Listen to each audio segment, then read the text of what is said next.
1 year ago, my hair was going crazy, we were in lockdown, and I previewed the Sony ZV-1.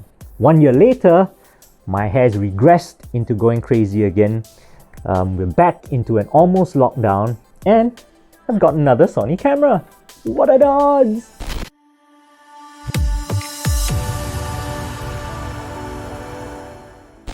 Hey guys, Zachary from Hardware Zone, and today we're going to look at the upcoming Sony ZV-E10 camera. Now, as you can tell from the box, this is not a final retail version of this unit.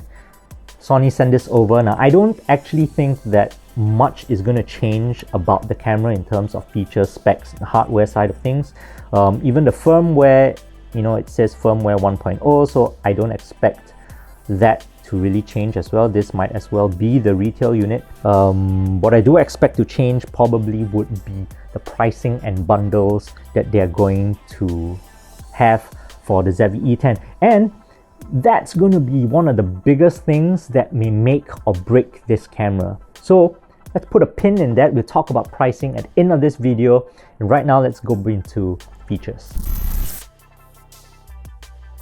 1 year ago when Sony launched the ZV-1, I thought they did a pretty good job in creating a vlogger friendly camera. They took everything that was good on the RX 100 series and then threw in some video specific features like a dedicated video button, dedicated toggles for video functions like background bokeh, product showcase focusing. It had a better built-in mic, it had a hot shoe for accessories, it had dedicated mic jack, a side articulating screen, and even beauty mode.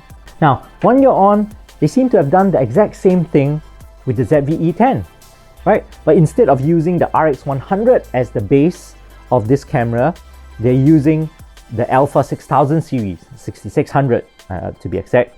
So you have the same 24 megapixel APS-C sensor, a Bionz X processor in this, and of course, interchangeable lens. This also has a couple of extra features that the ZV-1 doesn't have, like besides the mic jack, you also have a headphone jack now, and you've got a lot more sort of manual controls, right? It has the ZV series sort of design to it where you have your dedicated video button and your controls, your toggles for bokeh and all that. We talked about that, but it also has a dedicated button to switch between stills, video, and S&Q mode. It actually has a rotating dial on top as well, because now you can set videos to manual mode where you can choose aperture and shutter speed for it as well. I have no doubt in my mind that the ZV-E10 is a superior camera to the ZV-1. In terms of specs alone, the APS-C sensor is already much larger than the 1-inch sensor on the ZV-1. That alone is going to give you better image quality, better low light performance, and of course, interchangeable lens. It can only get better from there as you start investing in new lenses, in better lenses for the camera. Of course, that means you have to invest more compared to the ZV-1. What I'm talking about is the actual experience of using the ZV-E10 as a video camera compared to the ZV-1. So I'm going to shoot this with the ZV-E10, this segment here. I'm going to walk outdoors for a little bit. So everything you see and hear now is directly from the camera. We'll see how the noise suppression works, we'll see how active steady shot works while I'm walking.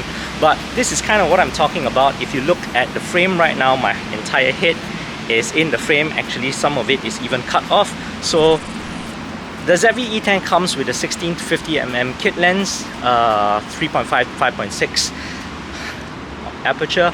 Not really that great for vlogging in my opinion, and not really that much different from the ZV-1 as well, because when you account for crop, the ZV-E10 has a 24 to 75mm equivalent of full frame, while the ZV-1's built-in fixed lens has a 24 to 70mm full frame equivalent. Now that is basically almost the same, and it's not really enough or wide enough for vlogging purposes. Now I have to stretch my hand all the way out like that in order to sort of,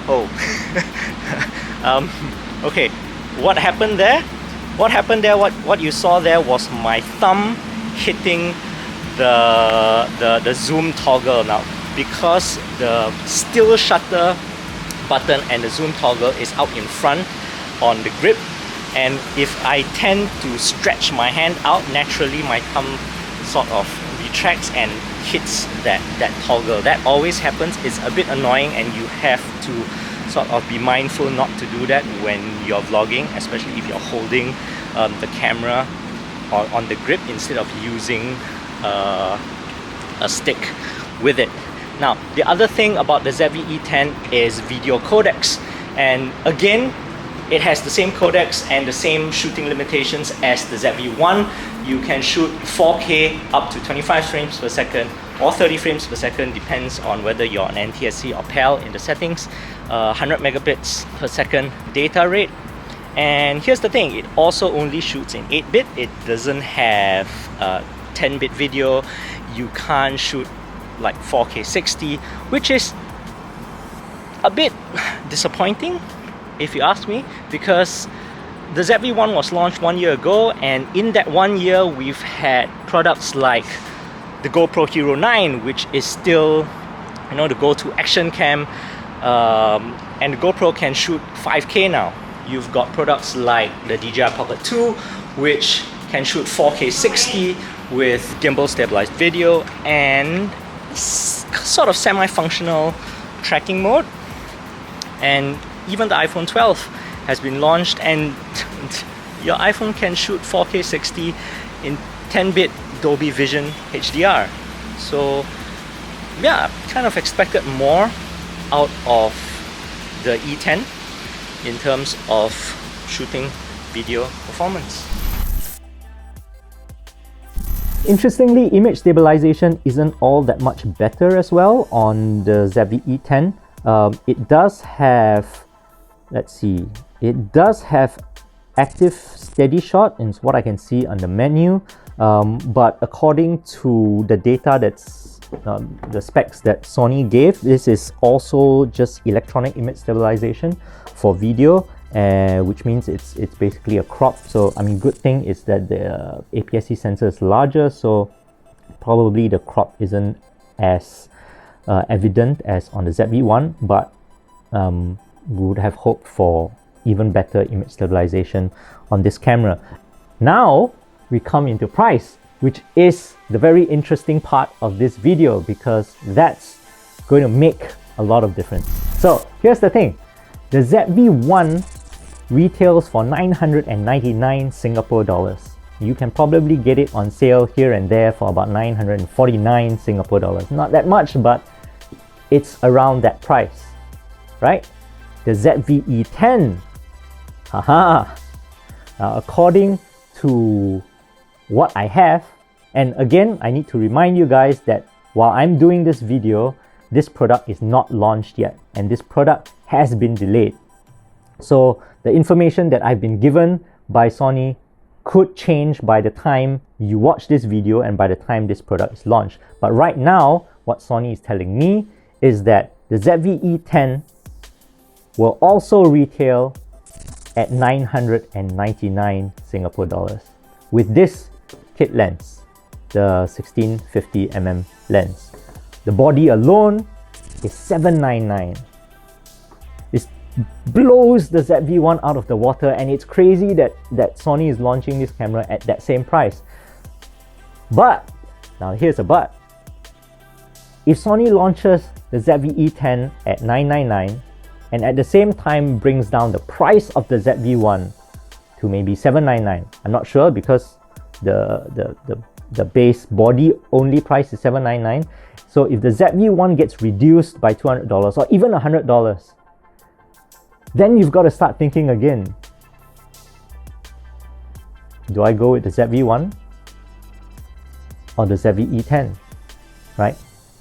Remember, right out of the box, both these cameras are going to give you just about exact same functionality for videos, for vlogging. With the ZV-E10, you're going to have to invest a lot more to get more out of this in terms of better lenses, but you're still going to get the same limitations of video codecs and support. On the ZV-1, if the price goes down, it's going to be an incredible entry point into vlogging as a complete setup on its own without needing to get better equipment. That is something that you could have and use all the way till you get competent enough or in your hobby, or maybe you turn vlogging into a job and you're the next YouTube star, and then you can get an A7S and then still use the ZV-1 as a B-roll camera. So that's what I think of the ZV-E10. It has a great potential to be a good camera, an entry point for people who want to get into video, want to grow into video. It's just that Sony needs to differentiate it in its lineup. It's got to be a better feature set than the ZV-1 for a video-centric camera. It has got to have a better set of options and accessories as a video-centric camera than, you know, the Alpha series that it's based on, so that, you know, anybody who buys this knows that, hey, I'm getting a video camera, I'm getting a vlogging specific camera. It has a lens that is catered to me. It has video features that are catered to me, rather than still photography, rather than a stock lens that, you know, is available for any other thing. And I think if that were the case, then it would make a really good selling point for the ZV-E10. Now, what do you think? Right? Tell us in the comments, and till next time, like, subscribe, all that jazz. See you in the next video.